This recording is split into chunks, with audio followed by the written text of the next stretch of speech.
फक्त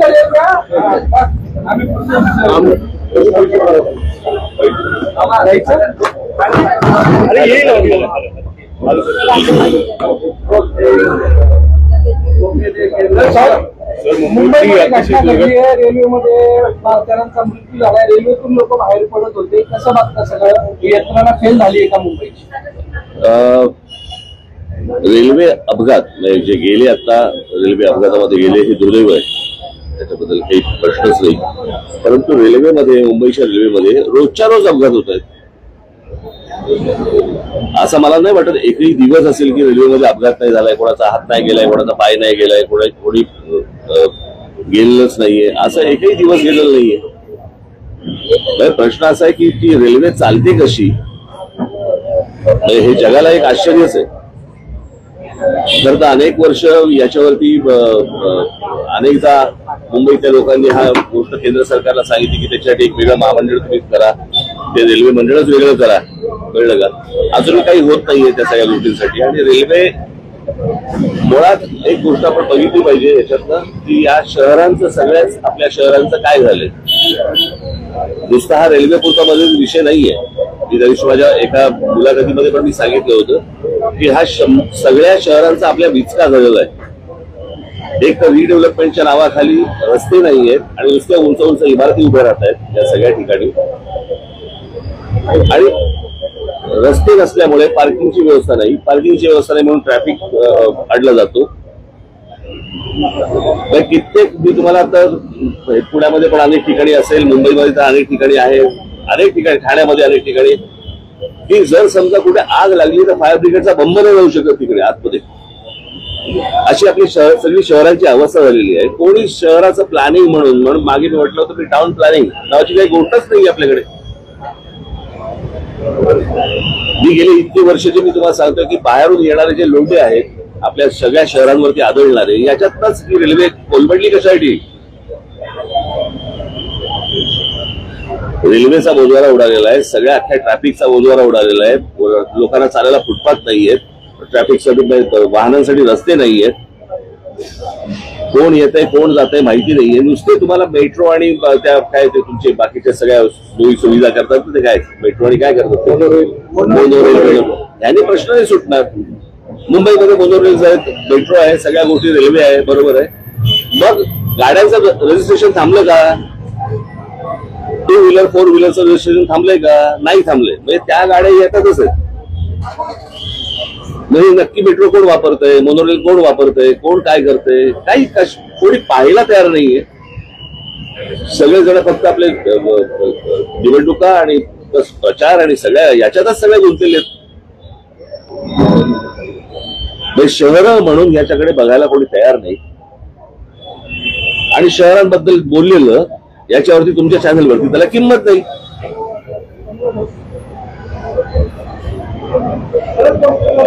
म्हणजे गेले अनेक दिवस जे राज ठाकरे उद्धव ठाकरे कधी एकत्र येणार ह्याच्या जेवढ्या बातम्या लावल्या तेवढा काळ तुम्ही ह्या जे मृत्यू गेलेले आहेत लोक आता रेल्वेमध्ये तेवढं लावणार आहात का? आपण कशाला महत्व द्यायचंय, कोणत्या गोष्टीला महत्व द्यायचंय हेच समजेल असं झालंय सगळ्या गोष्टींमध्ये. जर या शहरांच्या गोष्टी तुम्ही सगळे शहरामधले पत्रकार आहात, तुम्ही या शहरातल्या गोष्टींकडे जास्त फोकस करा. सरकारचं लक्ष कसं जाईल या गोष्टींकडे याचं तुम्ही ह्याच्यावरती लक्ष दिलं पाहिजे तुम्ही. बाकी सगळ्या गोष्टी फार मामूली आणि इतर सगळ्या किरकोळ गोष्टी आहेत. जे काय राजकारण चाललं, तुला काय वाटतं, तुला काय वाटतं, तुला काय वाटतं. दुर्दैव आहे. मला असं वाटतं केंद्र सरकारने या गोष्टींकडे लक्ष दिलं पाहिजे, तातडीने लक्ष दिलं पाहिजे. की रेल्वेमध्ये त्या प्लॅटफॉर्मवरती रोजची जर समजा तुम्ही गर्दी बघितली तर लोक आतमध्ये कसे शिरतात आणि कसे बाहेर येतात. रेल्वेने प्रवास मीही केलेला आहे. कॉलेजमध्ये असताना मी 2 वर्ष मी हार्बरने प्रवास करायचो, त्याच्यामुळे मला माहिती आहे रेल्वेचा प्रवास काय असतो. आणि रेल्वे स्टेशनवरती गर्दी त्यावेळेला गर्दी खूप कमी असायची तशी. पण ज्या प्रकारचे आपण रेल्वे प्लॅटफॉर्म बघतोय आता, तुम्ही संध्याकाळी तुम्ही मुंबईचा प्लॅटफॉर्म बघून दाखवा, तुम्ही आज शिरून दाखवा मला त्या ट्रेनमध्ये. आणि त्याच्यानंतर ती सगळेजण जे प्रवास करत असतात त्यांच्या चेहऱ्यावरती एक स्मित हास्य असतं किंवा काही बाबा असे काही विलक्षण आहे ते सगळं. हा अपघात घडला बरेचदा प्रवासी तक्रार करतात. एक डेंजर कर्व आहे तिथं, म्हणजे बरेचदा दोन गाड्या जेव्हा क्रॉस होतात आणि त्यामुळेच कर्व असल्यामुळे दोन जेव्हा लोकल क्रॉस करून होते ठीक आहे, रस्ते गेली बरोबर. लगततात तर हे काय नव्याने हा काऊन निर्माण नाही झालाय, हे माहिती आहे ना लोकांचं. कळलं का? रेल्वे मंत्री म्हणून काय करतात नाही, आता हे सगळं आनंद आहे त्याचा. रेल्वे मंत्र्यांनी राजीनामा द्यावा. राजीनामा कशाला द्यावा? जावं तिकडे बघावं काय चाललंय ते, सुधारावं. रेल्वेची संख्या वाढत नाही त्यातलं हे सगळं. अहो तुम्ही एकदा मुंबईच्या रेल्वेमध्ये प्रवास करून बघावं, मग तुम्हाला कळेल मी काय म्हणतो. रेल्वे ऍडमिनिस्ट्रेशनचं म्हणणं याच्यावरती त्याचा क्लोज एसी लोकलला होती, मग ते फिजिबल वाटतं. अहो कसे माणसं राहतील आतमध्ये भरून भरतील, किती गर्दी असेल कल्पना आहे का तुम्हाला? म्हणजे त्याची एक जागा बाबा बाहेर पडण्यासाठी पाहिजे, एक जागा आत जाण्यासाठी पाहिजे, काही नाही. जिथनं बाहेर पडतायत तिथनं आत जातायत. तर ज्याला उतरायचंय तोच परत पुढच्या स्टेशनवर जातोय. आता जो अपघात झाला त्यावेळेस तिथं सुविधा पण मदत कार्य पण लवकर पोहोचलं नाही. बॉड्या होत्या मागे पण नाही का तुम्हाला आठवत असेल की त्याच्यावरती आंदोलन झालं होतं, त्या ब्रिज मध्ये सगळे पडला होता. पडला होता आणि सगळं झालं होतं. सगळ्या ठिकाणी हे माणसाची किंमतच नाही हो आपल्याकडे देशात. सकाळी घरी गेलं तर संध्याकाळी येईल का नाही माहित असतं. याचं कारण माणसाची किंमत नाहीये. हीच गोष्ट जर समजा जगात कुठेही घडली असली ते कसे बघतात त्याच्या गोष्टींकडे.